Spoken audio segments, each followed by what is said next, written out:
Hello, Scorpio, Sun, Moon, Rising, and Venus signs. Kamusta kayo? Sana po nasa mabuti kayong kalagayan.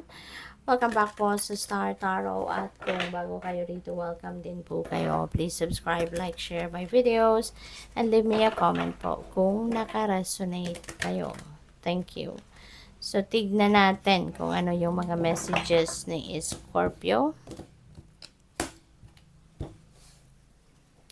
We have the Three of Earth. Ayan. So, dito sa Three of Earth, this is a um, time, no, na maybe you are going to be working in a team. You are going to become a team player sa ngayon, Scorpio. Okay? So, maaari ng iba sa inyo rito is also going to be collaborating with someone. Maaring merong mga collaboration dito na papadating. Merong mga collaboration dito that is going to happen very soon, no? Maaring yan ay personal project, pwedeng nasa trabaho yan, you know, baka merong sa business, baka meron kayong mga, baka ka-partner na sa ngayon. So, good luck sa'yo. We also have the Four of Fire. Ayan, napakaganda. No? This is about stability.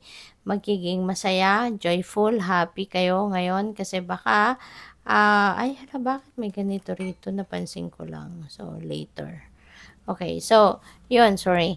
Baka ngayon, you are going to be working on stability, no? Ng relationships, stability ng pamilya, pera, no? Mga ganon siguro.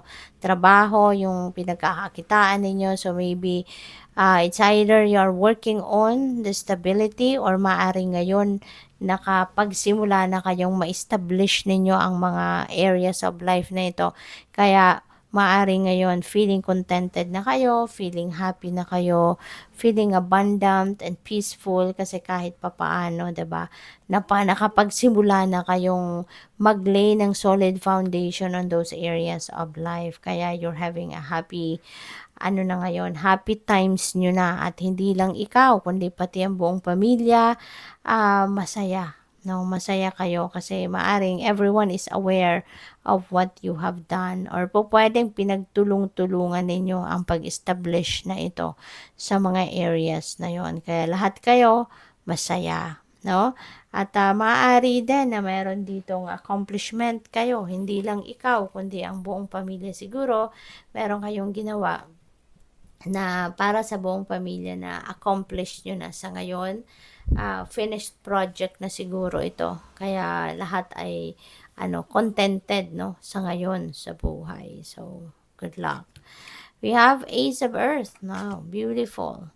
Napakaganda na nito. Kasi this is the beginning of continuous inflow of abundance. No? Magiging prosperous and abundant kayo ngayon, Scorpio. Maaring merong mga dadating na financial blessings, cold cash, pwedeng dumating. Meron siguro ditong mga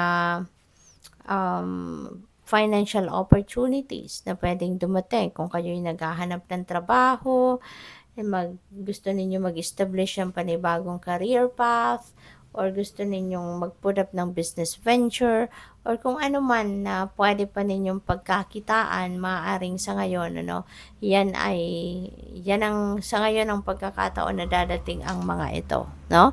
And also, maaari na may mga sale of property dito. So, it's either kayo yung magbebenta or baka kayo yung bumibili. So, regardless, no, kung alin kayo dyan, make sure na yung mga papeles, titignan ninyong maigi, basahin maigi before you sign. Okay? Para alam ninyo kung ano ang nilalaman ng mga dokumentong ito. Pag-aralan. Okay? So, yun. So, this is good kasi magsisimula kayo ng mas abundant and mas prosperous na pamumuhay, from here on. So, good luck sa'yo, Scorpio. So, tignan natin kung ano pa ang mga mensahe ninyo for today. This is also the beginning, of a change sa inyong sa takbo ng inyong kaperahan. Kaya napakaganda nito, Scorpio. So we also have, when making big decisions, do your best to take your emotions out of the equation. Your mind will serve you better, no? Maging logical daw kayo dito, no? Sa mga desisyon na gagawin ninyo.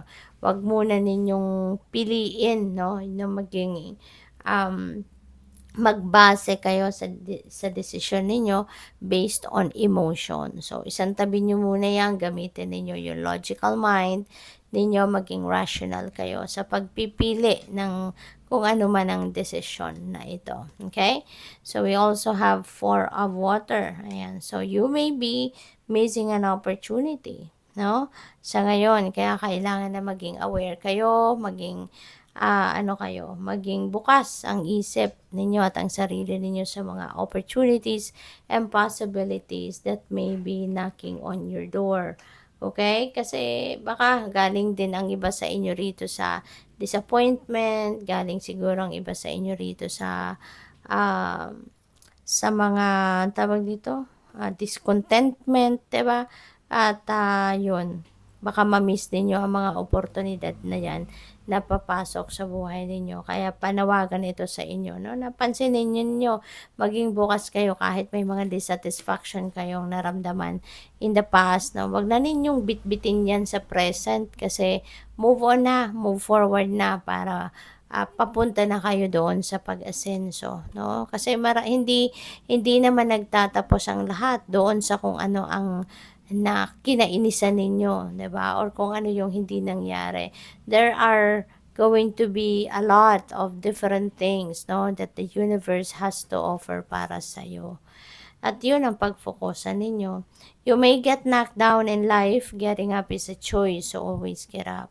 Diba? Ganun tayo, Pinoy, diba? Resilient. Bumabangon tayo. Walang problema na inaano natin, sinusukuan, 'di ba? So dapat lang, 'di ba? Dapat lang kasi yung mga problema na 'yan, that is also a blessing.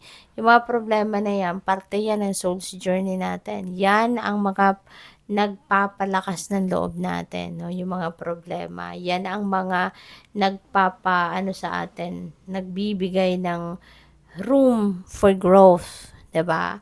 Kapag nagkakaroon ng problema, nilalabas ng problema yung galing natin, yung diskarte natin, nagiging mas matibay tayo, nagiging mas matatag, 'di ba? Kaya those problems are also necessary, no?